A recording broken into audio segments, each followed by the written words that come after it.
Baiklah, Assalamualaikum warahmatullahi wabarakatuh. Waalaikumsalam Waalaikumsalam warahmatullahi wabarakatuh.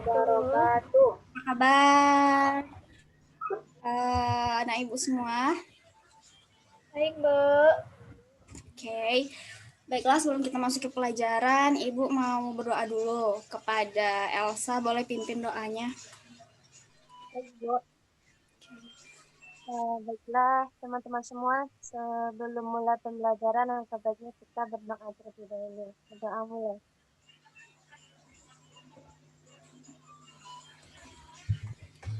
Doa selesai. Baiklah, ibu akan ambil absen dulu. Ismi Abdi ya. Hadir, Bu. Mega Melati Putri. Hadir, Bu. Wulandari. Hadir, Bu. Elsa. Anissa Mawaddah bisa diaktifkan dulu sebentar kameranya.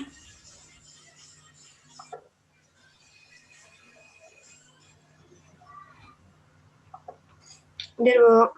Oke, selanjutnya itu Elviani. Boleh kameranya diaktifkan sebentar.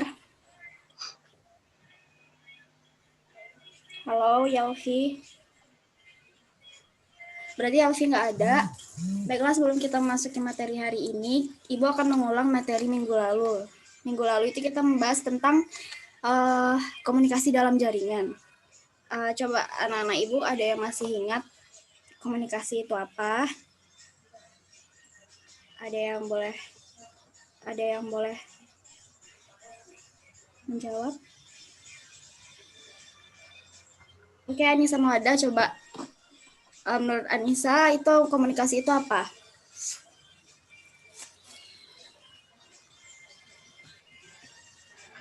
Komunikasi itu adalah suatu interaksi antar sesama, Bu. Baik dilakukan secara langsung ataupun secara telepon atau online gitu, Bu. Oke, bagus. Berarti Anissa mengulang kembali pelajaran minggu lalu. Terima kasih. Ya, Bu. Jadi secara sederhana, komunikasi itu dapat terjadi apabila misalnya nih saya berbicara dengan Ananda, baliknya Ananda mengerti. Tapi ketika Ananda berbicara dengan teman Ananda, tapi teman Ananda tidak paham, berarti itu belum terjadi namanya komunikasi. Sampai di sini paham semuanya? Paham, Bu. Baik.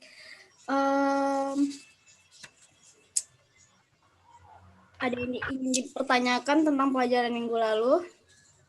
Tidak, Bu. Oke. Baiklah, kita lanjut ke pembelajaran hari ini. Ibu akan share screen dulu sebentar.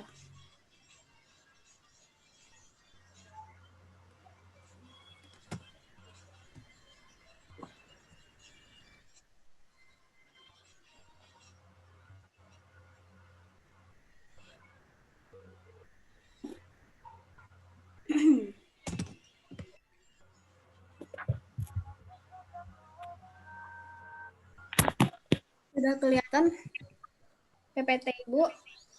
Sudah, Bu. Oke. Jadi pembelajaran materi kita hari ini itu tentang sistem informasi multimedia. Nah, multimedia. Ada yang tahu multimedia itu apa? Tidak, Bu. Baik.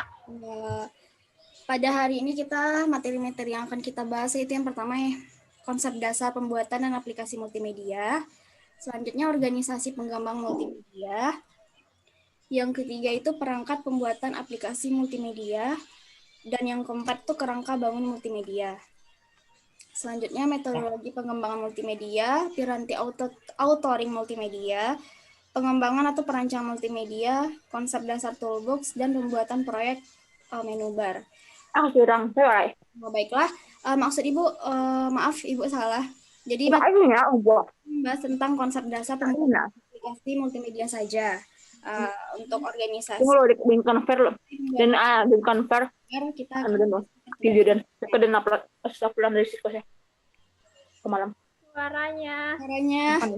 Maaf, itu suara siapa ya?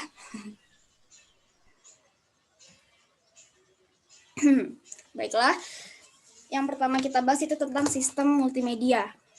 Nah, menurut Masal, tahun 2001 sistem multimedia itu mempunyai 4 karakteristik dasar. Yaitu yang pertama, merupakan sistem yang dikontrol oleh komputer, dan yang kedua merupakan sebuah sistem yang terintegrasi.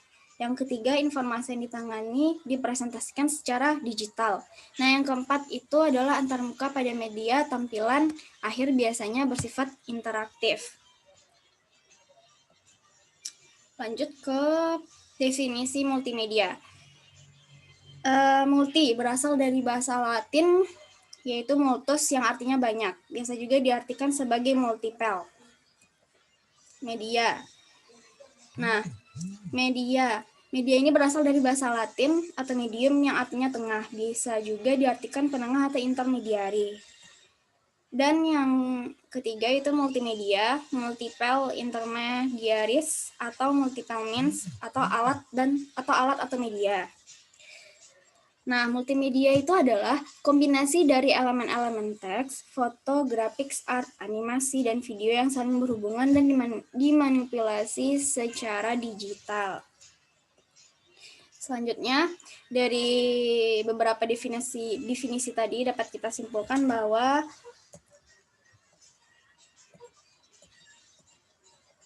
multimedia menurut Vaughan adalah merupakan kombinasi teks, seni, suara, gambar, animasi, dan video yang disampaikan dengan komputer atau dimanipulasi secara digital dan disampaikan atau dikontrol secara interaktif.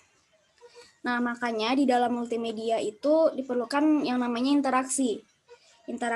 Interaksi tersebut adalah fitur yang paling menonjol dalam multimedia, maka sehingga timbullah active learning. Lanjut, definisi komputer multimedia. Menurut wikipedia.org, komputer multimedia adalah sebuah komputer yang dikonfigurasi sesuai dengan rekomendasi dan memiliki sebuah CD-ROM. Standarisasi komputer multimedia dilakukan oleh Multimedia PC Marketing Council, sebuah kelompok kerja dari sebuah perusahaan yang dahulu bernama Software Publishers Association atau sekarang bernama Software and Information Industry Association. Coba diulang lagi penjelasan Ibu tadi kepada Mega Mulyanti. Coba ulang lagi penjelasan Ibu tadi tentang definisi komputer multimedia.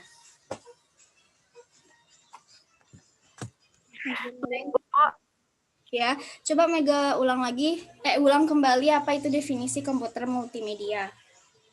Nah, baik Bu. Jadi komputer multimedia adalah sebuah komputer yang dikonfigurasi sesuai dengan rekomendasi dan memiliki sebuah CD-ROM. Oke, makasih Mega. Baiklah, lanjut ke kita membahas itu jenis multimedia. Nah, jenis yang pertama itu multimedia interaktif. Ada yang tahu apa itu multimedia interaktif? Tidak. Dinda tahu Dinda multimedia interaktif? Halo Dinda. Baiklah Dinda. Jadi multimedia interaktif ini adalah yang mana pengguna dapat mengontrol apa dan kapan elemen-elemen multimedia akan dikirimkan atau ditampilkan. Nah, jadi maksudnya adalah kita dapat mengontrol apa yang ingin kita kirim atau kita tampilkan. Selanjut ke multimedia hiperaktif. Nah, hiperaktif ini dapat kita ketahui sendiri bahwa multimedia jenis ini mempunyai suatu struktur dari elemen-elemen terkait dengan pengguna yang dapat mengarahkannya. Nah, dapat dikatakan bahwa multimedia jenis ini mempunyai banyak tautan atau link yang menghubungkan elemen-elemen multimedia yang ada. Nanti akan Ibu jelaskan maksud dari multimedia interaktif, hiperaktif setelah Ibu jelaskan pengertiannya. Lanjut, yang ketiga itu multimedia linear.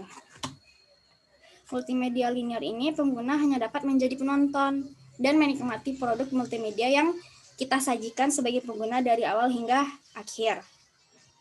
Nah, sampai di sini mengerti jenis dari ketiga multimedia? Ngerti, Bu? Oke. Lanjut kita bahas ke konsep dasar multimedia. Nah, dapat anak-anak Ibu lihat gambarnya di sini. Multimedia. Multimedia itu ada image, video, teks, audio, dan juga speech. Terus multimedia system itu ada media asset management, auto-touring, framework tool-nya di dalamnya. Lanjut ke distribution multimedia system.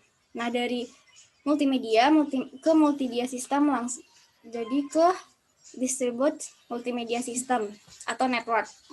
Nah, di sini ini hasil, maksudnya hasil dari multimedia tersebut ada streaming video, web page, virtual worlds, client server, dan juga streaming audio.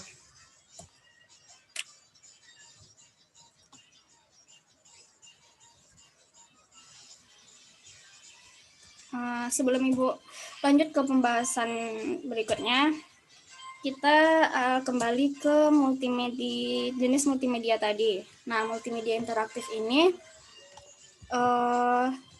tadi kan sudah Ibu jelaskan bahwa ini adalah pengguna dapat mengontrol apa dan kapan elemen-elemen multimedia akan dikirim atau ditampilkan. Nah, maksudnya di sini adalah integrasi digital antara teks, graphics, animasi, audio, gambar, tak bergerak atau still image, dan bergerak atau motion video, di mana disediakan kontrol terhadap konten dan interaksi tingkat tinggi bagi pemakai individu dan aplikasi multimedia. Nah, maksud interaktifnya di sini itu adalah fitur atau kunci dari multimedia ini gitu. Nah, yang mana kita di sini pemakai itu dapat menentukan apa, kapan, dan bagaimana konten dapat disampaikan. Lanjut ke multimedia hiperaktif. Nah, multimedia interaktif tadi juga udah dijelaskan itu jenis ini mempunyai satu ruang struktur yang dapat mengarahkannya. Nah, maksudnya multimedia hiperaktif itu terbagi menjadi dua, yaitu yang pertama hierarkal. Ada yang tahu apa itu hierarkal? Tidak. Nah, hierarkal ini adalah maksud dari hierarkal ini adalah pemakai memiliki pilihan, tetapi topik-topik dapat dibagi dalam topik-topik yang lebih spesifik. Maksudnya ada sub-topiknya gitu. Seperti menyediakan pengindeksan dari sebuah homepage single, yang mana di sini dia lebih mudah dimengerti dan bersifat sangat umum. Gitu. Nah, multimedia interaktif yang kedua yaitu non-linear, yang mana memungkinkan pemakai untuk bebas bergerak untuk melihat isi materi dengan cara berinteraksi. Nah, jadi tidak ada hierarki yang dipaksakan di sini. Pemakai dapat bergerak bebas ke materi manapun. Linear ini dia bersifat fleksibel.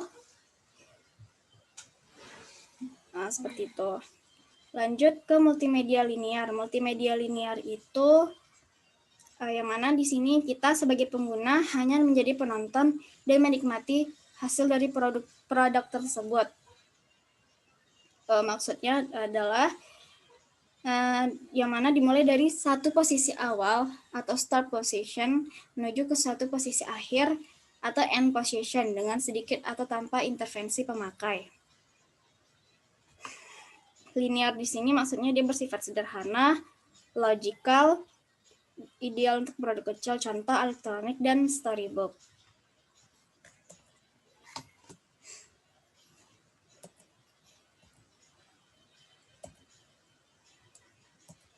Nah, mengapa kita menggunakan multimedia?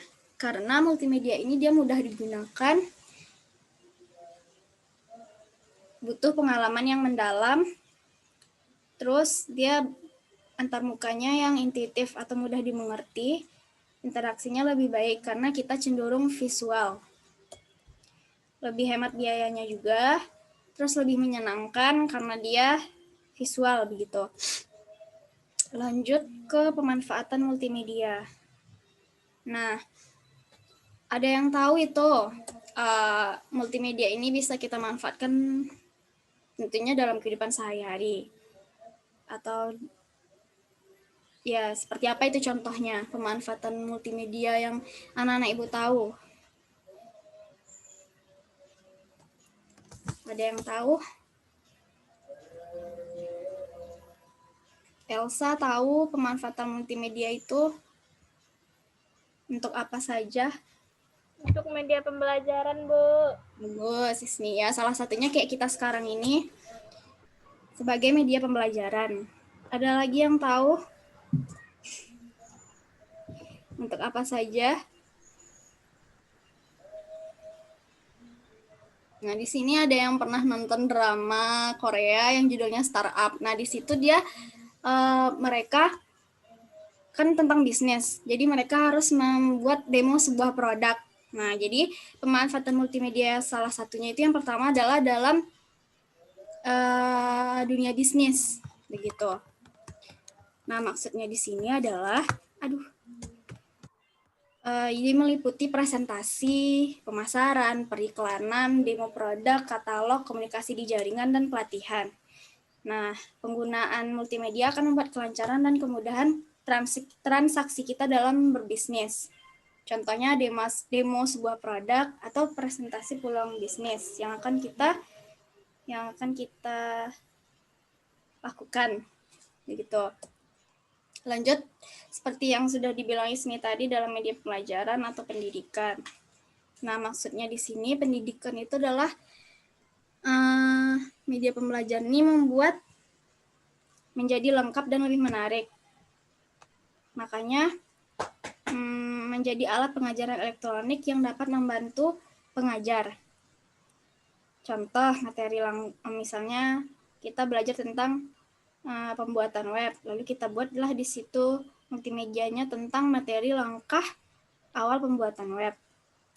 Lanjut, contoh yang kedua itu materi kita misalnya belajar tentang algoritma. Nah, kita buat multimedianya, materi algoritma tersebut. Nah, untuk cara pembuatannya di pertemuan berikutnya akan Ibu jelaskan. Nah, pertemuan kali ini kita akan bahas tentang secara garis besarnya saja dulu. Ibu akan mengenalkan dulu begitu. Lanjut ke fungsi yang ketiga. Aplikasi umum. Maaf, ini bukan tempat umum, tapi untuk aplikasi umum. Nah, kan di sekitar rumah kita itu kan ada tempat-tempat umum itu kan ada yang memasang kios. Maksudnya di sini adalah produk multimedia yang berfungsi sebagai pemberi informasi. Misalnya informasi mengenai tempat yang sedang dikunjungi atau kuliner kayak tentang Ka'bah, Mekah, kayak gitu. Lanjut, rumah tangga, pemanfaatan multimedia aplikasi rumah tangga. Nah, di rumah kan kalau misalnya apalagi pandemi sekarang kan kita banyak menghabiskan waktu di rumah. Pasti anak-anak ibu tuh merasa bosan. Jadi kita butuh hiburan dan teman di rumah. Nah, contohnya tuh kayak game seperti itu. Lanjut, virtual reality. Ada yang tahu itu virtual reality? Ada yang pernah lihat? Oke. Nah, virtual reality ini maksudnya dia menggunakan alat-alat khusus kayak di pembuatan film kayak film Star Wars, apalagi ya, yang menggunakan robot-robot seperti itu. Nah, dia kayak pakai kacamata, helm, sarung tangan, dan antarmuka yang penggunanya dapat dibuat secara nyata gitu. Padahal mereka nggak pakai kostum itu gitu, tapi dalam pembuatannya itu mereka hanya menggunakan seperti kacamata, ada kacamata khususnya. Nanti untuk pertemuan berikutnya akan Ibu lihatkan seperti apa bentuknya. Nah, dalam VR ini lingkungan yang diciptakan sebenarnya merupakan objek geometris yang digambar dalam bentuk ruang 3 dimensi. Yang mana ketika pengguna menggerakkan objek, setiap gerakan atau aksi akan membuat komputer menghitung ulang posisi. Begitu. Jadi sudut, ukuran, dan bentuk dari semua objeknya membangun sebuah tampilan. Jadi dia kayak bentuk nyata nanti gitu. Oleh karena itu, VR ini membutuhkan komputer yang kita tuh harus punya spesifikasi tinggi agar objek-objek yang ditampilkan itu benar-benar tampak realistis atau nyata.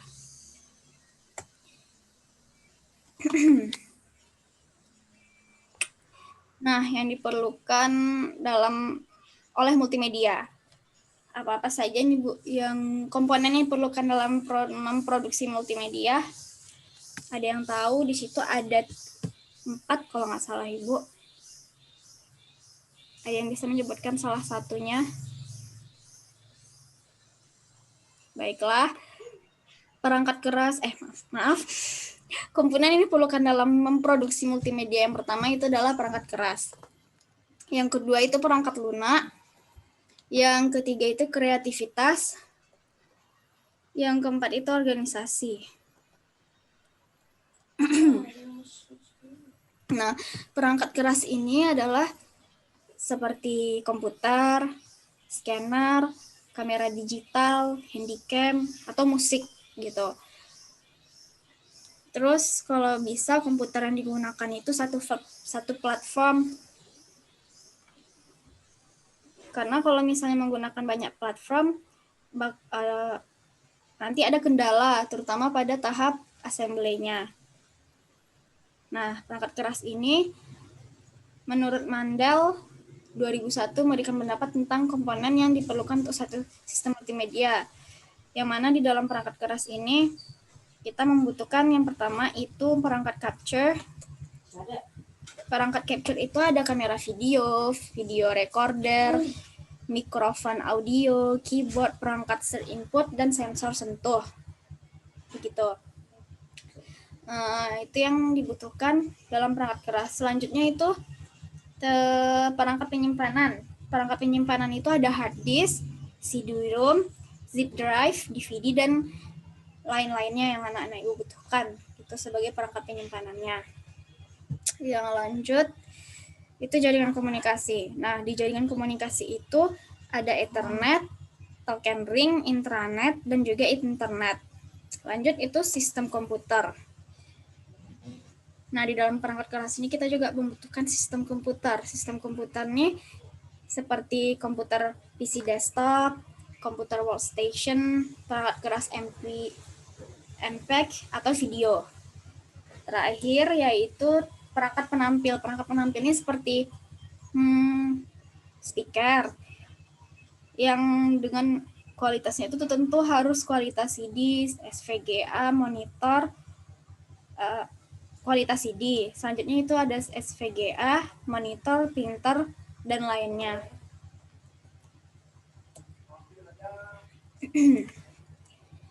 Nah, perangkat lunak. Tadi kan sudah Ibu bilang apa-apa saja yang dibutuhkan, yang diperlukan oleh multimedia. Yang pertama itu perangkat keras. Nah, yang kedua itu perangkat lunak. Tadi perangkat keras sudah Ibu jelaskan. Nah, perangkat lunak di sini tentu yang dibutuhkan oleh sistem operasi, yaitu yang pertama Mac OS X, Linux, Microsoft Windows. Terus yang dibutuhkan untuk mengedit teks, dibutuhkan untuk OCR. OCR-nya adalah Optical Character Recognition, untuk menerjemahkan hasil pindai tulisan menjadi teks yang dapat kita edit, gitu. Nah, dibutuhkan juga untuk mengedit gambar, baik gambar 2D maupun gambar 3D. Terus dibutuhkan juga untuk mengedit audio dan video. Lanjut, tadi ada perangkat keras, perangkat lunak, dan yang ketiga itu kreativitas. Tentu kreativitas ini kita membutuhkan kreativitas khusus, yang mana untuk membangun satu multimedia ini agar tampak menarik. Agar kreativitas kita berkembang, harus mengetahui, mengenal, dan mahir menggunakan perangkat keras dan perangkat lunak yang ada. Nah, selanjutnya itu latihan penggunaan perangkat sangat diperlukan dalam pembuatan multimedia. Nah, yang keempat itu ada organisasi. Organisasi ini adalah, maksudnya di sini adalah membuat dan mengorganisasikan garis besar serta rencana rasional yang memerinci keterampilan, waktu, biaya, piranti, dan sumber daya yang kita perlukan.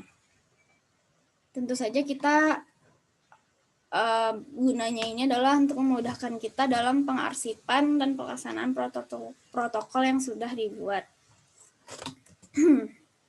Baiklah, sampai di sini materi kita tentang sistem informasi multimedia. Ada yang ingin ditanyakan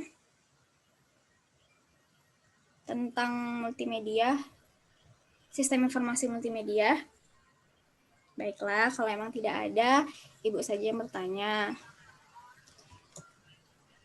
Coba,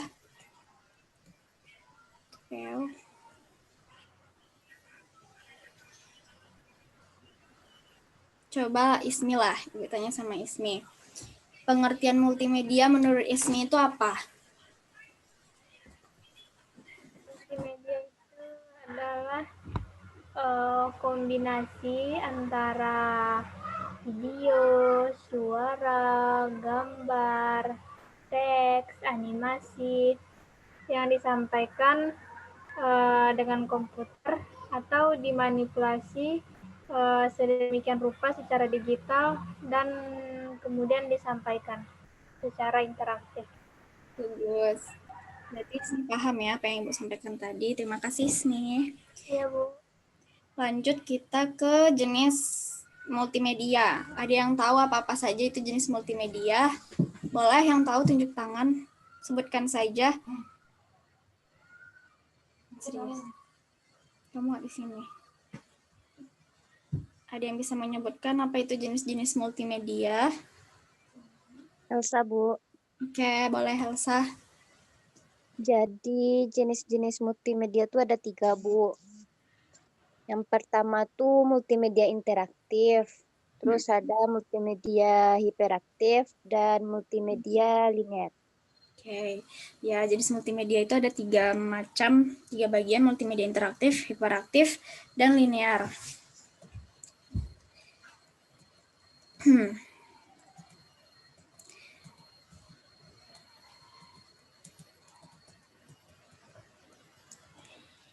Tadi dalam multimedia itu banyak sekali kegunaannya, pemanfaatannya dalam kehidupan kita sehari-hari. Coba sebutkan apa-apa saja itu pemanfaatan multimedia dalam kehidupan kita sehari-hari. Tadi itu ada 5. Ada yang bisa menjelaskan? Tadi Elsa sudah tunjuk tangan. Terima kasih Elsa. Dinda bisa bantu Ibu menyebutkan apa-apa saja itu tadi pemanfaatan dalam multimedia. Bisa, Bu. Oke. Jadi, pemanfaatan multimedia itu ada di beberapa bidang. Ya. Yang pertama, di bidang bisnis. Yang kedua, pendidikan. Ketiga, aplikasi umum. Yang keempat, rumah tangga. Yang kelima, virtual reality, Bu. Nah, Bu. Oke, makasih Dinda. Terima kasih Ismi, Elsa, Dinda. Ya, Bu. Mau menjawab pertanyaan Ibu. Ibu harap setelah ini anak-anak Ibu mengerti pembelajaran kita hari ini.